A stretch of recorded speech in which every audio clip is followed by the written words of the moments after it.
হৰি অ ৰাম কৃষ্ণ শংকৰ গুৰু হৰি ৰাম হৰি ৰাম ৰাম ৰাম ও সকল নিগম কল্পতৰুতাৰ ফল মহাভাগৱত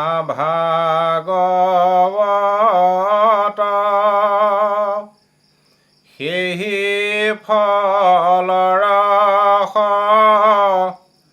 হৰি গুণ যশ পিয়ুক সাধু সংগত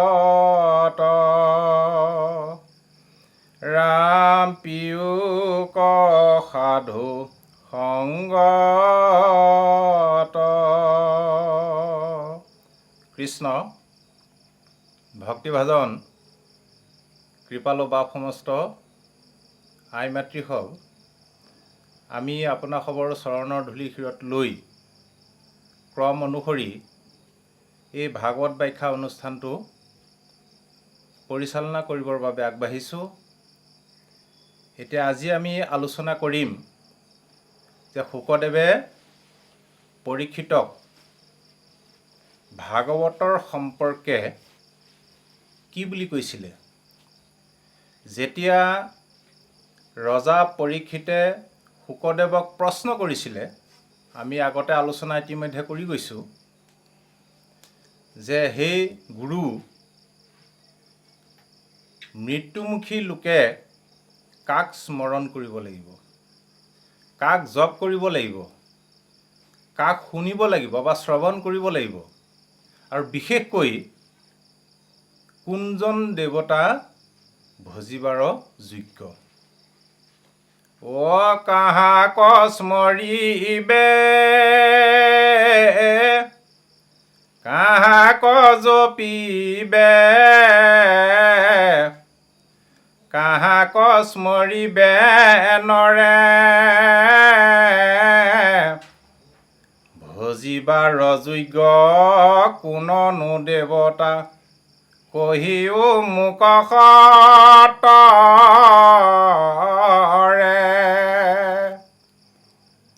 তেতিয়া শুকদেৱে কৈছিলে, যিজন সৃষ্টি স্থিতি প্ৰলয়ৰ গৰাকী, যিজন পৰম পুৰুষ পৰম ঈশ্বৰে সৃষ্টি কৰিবৰ কাৰণে, পালন কৰিবৰ কাৰণে আৰু সংহাৰ কৰিবৰ কাৰণে অনন্ত বিচিত্ৰ কৰ্ম কৰে, আৰু সেই অনন্ত বিচিত্ৰময় কৰ্মবিলাক যি শ্ৰৱণ কৰে, যি কীৰ্তন কৰে বা যি প্ৰশংসা কৰে, এই তিনিওলোকৰে কি হয়, তিনিওজনৰে প্ৰভু ভগৱন্তৰ চৰণত উত্তম ভক্তি হয়। আৰু এই সম্পৰ্কে মহাপুৰুষ শ্ৰী শ্ৰী মাধৱদেৱে নামঘোষাত সুন্দৰকৈ উল্লেখ কৰিছে। অ সৃষ্টি স্থিতি প্ৰলয়ৰ হেতু ঐ অনন্ত বিচিত্ৰ কৰ্ম হৰি কৰা যিটো তাক শুনে গা প্ৰশংসা ঐ অপবৰ্গদাতা ভগৱন্ত তাহান চৰণ পংকজত তিনিৰো নিশ্চয় উত্তম ভক্তি ভূয়। গতিকে আকৌ পোনপটীয়া উত্তৰ এটাই যে হে ৰাজন, এতিয়া কলিযুগত ভাগৱত ধৰ্মৰ বাদে আন ধৰ্ম কৰ্মই তোমাক গতি দিব নোৱাৰে। আৰু সেই ভাগৱত ধৰ্মনো কি, এতিয়া আমি আলোচনা কৰিম। এই সম্পৰ্কে শুকদেৱে পৰীক্ষিতক উত্তৰ দিছে। দ্বিতীয় স্কন্ধ ভাগৱত মহাধৰ্ম, এয়া পৰম গুৰু শ্ৰীমন্ত শংকৰদেৱে ইয়াৰ পদ ভাঙনি কৰিছে। এতিয়া গুৰুজনাই মংগলাচৰণত এই দ্বিতীয় স্কন্ধ ভাগৱত ধৰ্মৰ পদ ভাঙনি কৰিবলৈ গৈ হাতত কলম তুলি লৈয়ে জয় জয়তে সেইজন ভগৱন্ত কৃষ্ণক স্মৰণ কৰিছে। অ জয় জয় কৃষ্ণ যাৰ স্মৰণ মংগল জাগ যোগাদিৰু হৰি নাম মহাফল। জয় জয়তে সেইজন কৃষ্ণক স্মৰণ কৰিছে যিজনৰ নাম স্মৰণ কৰিলে জাগ যোগাদিৰো মহাফলটো পায়। এতিয়া এই কথাটোৱে আমাক এটা কথাৰ বিশেষ ইংগিত দিছে, বিশেষভাৱে বুজাইছে যে আমাৰ সমাজখন পৰিৱৰ্তনশীল যেনেদৰে ঠিক সেইদৰে আমাৰ ধৰ্মবিলাকো পৰিৱৰ্তনশীল। যে সত্যত যিটো যুগ ধৰ্ম আছিলে ত্ৰেতাত নাই, ত্ৰেতাত যিটো যুগ ধৰ্ম দাপৰত নাই, সত্য ত্ৰেতা দাপৰত যি যুগ ধৰ্ম বিধান দিছিলে কলি যুগত নাই। সত্যত যুগ ধৰ্ম আছিলে ধ্যান, ত্ৰেতা যুগত যজ্ঞ, দাপৰত পূজা। এতিয়া যদিও সত্য ত্ৰেতা দাপৰত ধ্যান যজ্ঞৰ পূজা আছিলে, কিন্তু সেই তিনিটা যুগত ঈশ্বৰ প্ৰাপ্তিৰ কাৰণে কি কৰিব লগা হৈছিলে? দুটা দুটা ধৰ্ম পালন কৰিব লগা হৈছিলে। ধ্যানৰ অন্তত নাম, যজ্ঞৰ অন্তত নাম আৰু পূজাৰ অন্তত নাম। অসত্য যুগে ঋষি সবে কৰিয়া সমাধি যেন মতে ফল পাৱে কৃষ্ণ কয়াৰাধি। কৃষ্ণৰ দশ গোটা নাম যদি লয় সমাধিৰ ফল যোগী তেবে সে পাৱয়। সত্য যুগে ধ্যান কৰাৰ অন্তত ভগৱন্ত কৃষ্ণৰ দশনাম জপ কৰিলেহে, নামৰ বলতহে ধ্যানৰ ফলটো পাইছিলে। সেইকাৰণে সত্যত দুজা আছিল, অৰ্থাৎ দুটা দুটা ধৰ্ম আছিল। এতিয়া ভগৱন্ত কৃষ্ণৰ দশনাম কি কি জপ কৰিছিলে এই সম্পৰ্কে ভাগৱতে আমাক উল্লেখ কৰিছে। অহংস পৰম আত্মা ধৰ্ম অব্যক্ত ঈশ্বৰ সুপৰ্ণ বৈকুণ্ঠ আৰু নাম যোগেশ্বৰ। অনন্ত পুৰুষ এই দশ গোটা নাম সত্যতম হন্ত লোকে জপে অবিশ্ৰাম। এই 10টা নাম জপ কৰিছিলে। তাৰপিছত ত্ৰেতাৰ যুগৰ ধৰ্ম যজ্ঞ, যে নিয়মে সংযমে চিত্ত সাৱধান কৰি ত্ৰেতা যুগত যজ্ঞ কৰাৰ অন্তত ভগৱন্তৰ অষ্টনাম জপ কৰিলেহে যজ্ঞৰ ফলটো পাইছিলে। নিয়মে সংযমে চিত্ত সাৱধান কৰি ত্ৰেতা যুগে নানাবিধ যজ্ঞে যজি হৰি। কেশৱৰ বস্ত্ৰ গোটা নামক উৎসাৰে তেবে সে যজ্ঞৰ ফল পাৱে জানানৰে। এতিয়া সেই অষ্টনাম কি আছিলে এই সম্পৰ্কে আমাক ভাগৱতত উল্লেখ কৰিছে। কৃষ্ণগৰ্ভ সৰ্বদেৱ অময় বিষ্ণু যজ্ঞ উৰুক্ৰম উৰুগায় বৃষা কপি সজ্ঞ।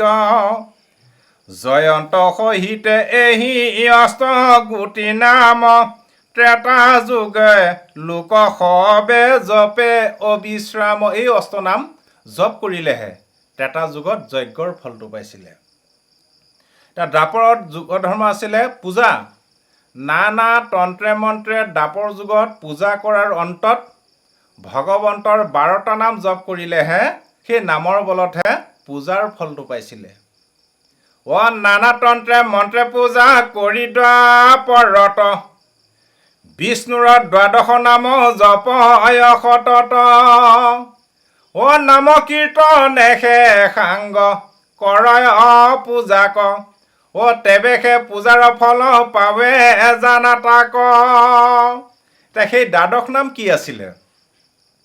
নমো বাসুদেৱ নমো নমো শংকৰ্ষণ প্ৰদ্যুম্ন পুৰুষ অনিৰুদ্ধ ভগৱান সৰ্বভূত আত্মা নমো নমো মহাত্মান বিশ্ব বিশ্বেশ্বৰ নমো ঋষি নাৰায়ণ এইবাৰ নামে দ্বাপৰত পূজা কৰে শুনা তন্ত্ৰ বিধি কলিত তাত পৰে। এই 12টা নাম জপ কৰিলেহে দ্বাপৰ যুগত পূজাৰ ফলটো পাইছিলে। এতিয়া এই কথাটোকে গুৰুজনাই কৈছে বোলে যিজনৰ নাম স্মৰণ কৰিলে ধ্যান যজ্ঞ পূজা আদিৰ মহাফলটো পায় সেইজন ভগৱন্ত কৃষ্ণক জয় জয়তে গুৰুজনে স্মৰণ কৰি এই দ্বিতীয় স্কন্ধ ভাগৱতৰ পদ ভাঙনি কৰিবলৈ আৰম্ভ কৰিছে। তাৰপিছত কৈছে সেইজনে হ'ল পৰমানন্দ হেনয় পৰমানন্দ মাধৱ কনিতে সুমৰিও নৰ নিৰন্তৰে কচিতে। সেইজন পৰমানন্দ মাধৱক হে নৰনাৰীসকল তোমালোকে একচিত্ত মানে স্মৰণ কৰা। তাৰপিছত কৈছে হে ৰাম কৃষ্ণ কথাই অমৃত পীয়ুষাৱধানে কৰিও যতন যাৱে প্ৰাণ থাকে মানে। এই কৃষ্ণ কথা অমৃতক যত্ন কৰা, সাৱধান মানে শুনা, কেতিয়ালৈকে? প্ৰাণ থকালৈকে। অৰ্থাৎ আমি জীৱশ্ৰেষ্ঠ মনুষ্য এই সংসাৰলৈ আহিছোঁ মাত্ৰ কৃষ্ণক ভজনা কৰিবৰ কাৰণে। আৰু কৃষ্ণক কেনেদৰে ভজনা কৰিম? যে ভকতৰ সংগত তেওঁৰ গুণ যশ লীলা শ্ৰৱণ কীৰ্তনৰ মাধ্যমেদি। এই হ'ল অমৃত। অমৃত হ'ল ন অমৃত, যাক পান কৰিলে মানুহ নমৰে। ই আমাক কি দিয়ে? মনলৈ আনন্দ দিয়ে।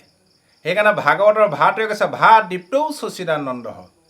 সেয়া ভাগৱত শুনা আৰু ভাগৱতৰ কথাবিলাক ভাবা। ভাবিলেহে তোমাৰ মনটো সৎচিত আনন্দেৰে ভৰি পৰিব। কিয়নো ভাগৱত হ'ল কৃষ্ণদেৱৰ বাংময় মূৰ্তি।